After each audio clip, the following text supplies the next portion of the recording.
اور تہواروں کے ساتھ قدرتی مناظر پر جو نظمیں موجود ہے انہیں اردو نظم کی تاریخ میں القط نہیں کیا جا سکتا۔ نذیر اکبر آبادی نے واقعتاً نظم کے موضوعاتی اور حیاتی امکانات تلاش کیے۔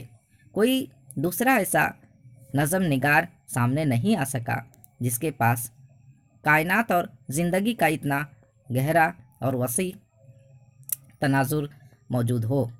عوامی رجحان اور تہذیب و ثقافت کے نیرنگیوں کو اپنی نظم گوئی کا حصہ بنا کر نذیر نے وہ کارنامہ انجام دیا جس کی کوئی دوسری مثال اردو میں نہیں ملتی۔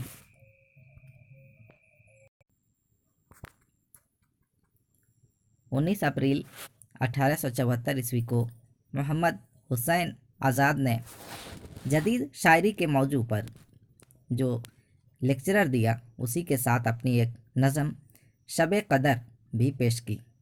عام طور پر اسی تخلیق کو اردو کی پہلی جدید نظم قرار دیا جاتا ہے۔ 30 مئی کے مناظمے میں حالی کے برکھا رت اور آزاد کی نظم ابر کرم سامنے آئی۔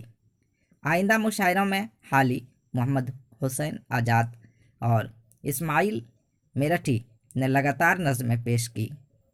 اسی سے ان کی دیگر ہم عصروں میں نظم گوئی کا رجحان پیدا ہوا۔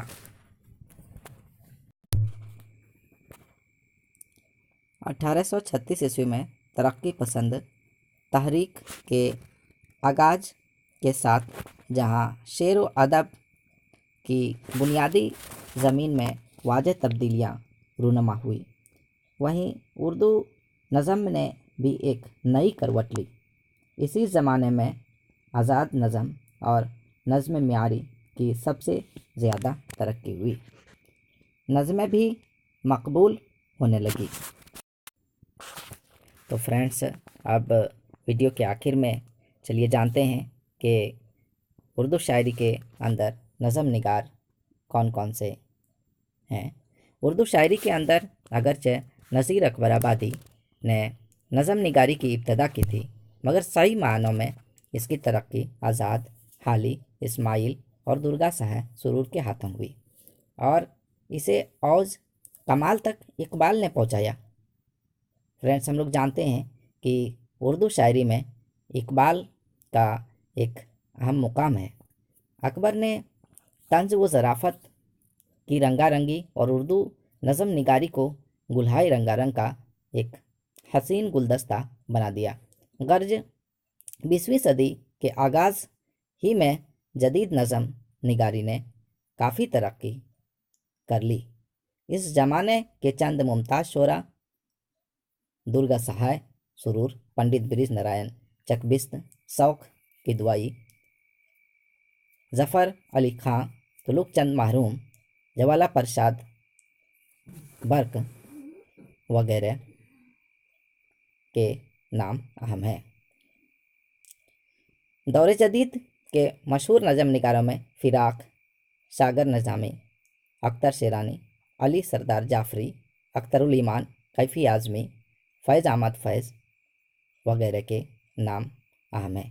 اس دور کے بعض شعراء نے موضوع کے علاوہ نظم کی حیت میں بھی انقلاب پیدا کرنے کی کوشش کی۔ تو فرینڈس، آج کے ویڈیو میں بس اتنا ہی۔ انشاءاللہ تعالی ایک نئے موضوع کے ساتھ آپ سے پھر ملاقات ہوگی۔ امید کرتا ہوں کہ آپ اس ویڈیو کو ضرور لائک کریں گے، اور ہمارا جو مقصد ہے اس میں ہمیں انشاءاللہ تعالی کامیابی ملے گی۔ تو ویڈیو کو زیادہ سے زیادہ شیئر کریں، لائک کریں، اور چینل کو سبسکرائب تو کر ہی لیں تاکہ جو بھی ویڈیو ہمارے آئیں گے لیٹسٹ ویڈیوز وہ آپ تک آسانی سے پہنچ جائے۔ اللہ حافظ، سی یو اگین انشاءاللہ۔